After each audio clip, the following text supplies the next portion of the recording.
Hi friends, எல்லோரும் எப்படி இருக்கிறீங்க? நல்லா இருக்கிறீங்கன்னு நினைக்கிறேன். இன்றைக்கி நம்ம சேனலில் என்ன பார்க்க போகிறோம்னா, நான்வெஜ் எதுவும் ஆட் பண்ணாமே ஒரு சால்னா ரெசிபி எப்படி செய்யலான்னு தான் பார்க்க போகிறோம். இது வேறு லெவலில் இருக்கும் ஃப்ரெண்ட்ஸ். மறக்காமல் அந்த வீடியோ கண்டினியூ வாட்ச் பண்ணுங்கள். மறக்காமல் நம்ம சேனலுக்கு ஒரு சப்ஸ்கிரைப் பண்ணுங்கள். அதுக்கு ஃபர்ஸ்ட் ஆஃப் ஆல் குக்கரை அடுப்பில் வச்சுட்டு அடுப்பு பற்ற வச்சுக்கலாம். இப்போ குக்கர் சூடாகிடுச்சு. தேவையான அளவு எண்ணெய் ஆட் பண்ணிக்கலாம். எண்ணெய் காயிட்டோம். அடுத்ததாக ஒரு ஏலக்காய், ஒரு பட்டை, 3 கிராம்பு, சோம்பு, இந்த ஸ்பைசஸ்லாம் இதில் ஆட் பண்ணிக்கலாம். அடுத்ததாக ஒரு பெரிய வெங்காயம் கட் பண்ணி வச்சுருக்கோம். இதில் ஆட் பண்ணிக்கலாம். ஆட் பண்ணி நல்லா வணக்கி விட்டுக்கலாம்.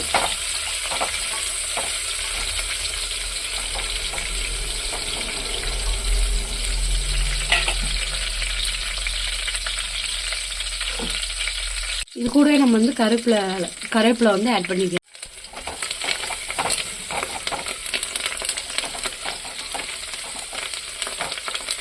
நல்லா வணக்கிக்கலாம்.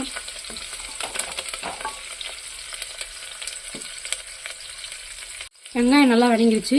இது கூட ஒரு தக்காளி பொடிசாக கட் பண்ணி வச்சுக்கிற தக்காளி ஆட் பண்ணிக்கலாம். ஆட் பண்ணி வணக்கி விட்டுக்கலாம்.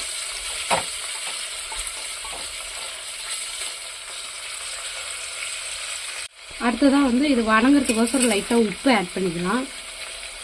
இது கூட ஒரு முழுசாக ஒரு பச்சை மிளகாய் ஆட் பண்ணி வணக்கிட்டுக்கலாம். நல்லா வணங்கட்டும் ஃப்ரெண்ட்ஸ். எந்த அளவுக்கு வெங்காயம் தக்காளி வணங்குதோ அந்த அளவுக்கு தான் எந்த குழம்பு இருந்தாலும் டேஸ்ட் கொடுப்போம்.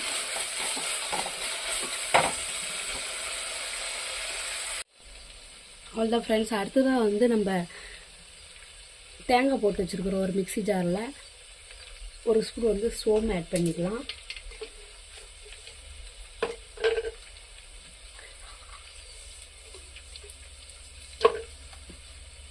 ஒரு ஸ்பூன் கசகசா ஆட் பண்ணிக்கலாம். கூட நம்ம ஒரு 5-6 முந்திரி பருப்பு ஆட் பண்ணிக்கலாம். இது ஒரு ஃபைன் பேஸ்ட்டாக அரைச்சி எடுத்துக்கலாம் சால்னாக்கு. அவ்வளோதான் ஃப்ரெண்ட்ஸ். வெங்காயம் தக்காளி நல்லா வணங்கிடுச்சு. இதில் இஞ்சி பூண்டு பேஸ்ட் ஒரு 2 ஸ்பூன் ஆட் பண்ணியிருக்கிறோம். அதை நான் வீடியோ எடுக்காமல் விட்டுட்டேன். நீங்கள் ஆட் பண்ணிக்கோங்க ஃப்ரெண்ட்ஸ். அடுத்தது நம்ம மசாலா ஆட் பண்ணிக்கலாம் ஃப்ரெண்ட்ஸ்.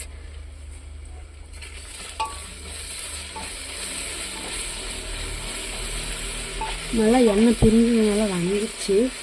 இஞ்சி பூண்டு பேஸ்ட்லாம் போட்டதுக்கப்புறம் இப்போ ஒரு ஸ்பூன் சிக்கன் மசாலா ஆட் பண்ணிக்கலாம். 1/2 ஸ்பூன் தனியாத்தூள், 1/4 ஸ்பூன் மஞ்சத்தூள், தனி மிளகாய் தூள் 2 ஸ்பூன் ஆட் பண்ணிக்கலாம். இதை நல்லா கலந்து விட்டுக்கலாம்.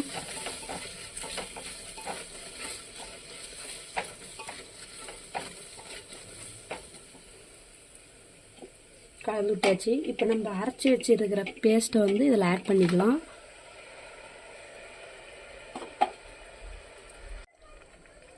இப்போ இதில் தேவையான அளவு தண்ணி ஆட் பண்ணிக்கலாம்.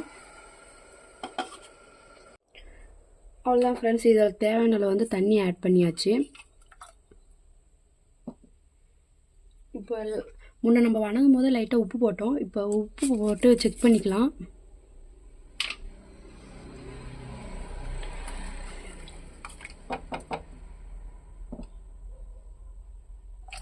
செக் பண்ணி பார்த்துட்டு மூடி போட்டு ஒரு 3 விசில் விட்டு எடுத்துக்கலாம். 3 விசில் வரட்டும், வெயிட் பண்ணலாம். அவ்வளோதான் ஃப்ரெண்ட்ஸ், 3 விசில் விட்டு எடுத்தாச்சு. சால்னா எப்படி வந்துருக்குதுன்னு பார்க்கலாம்.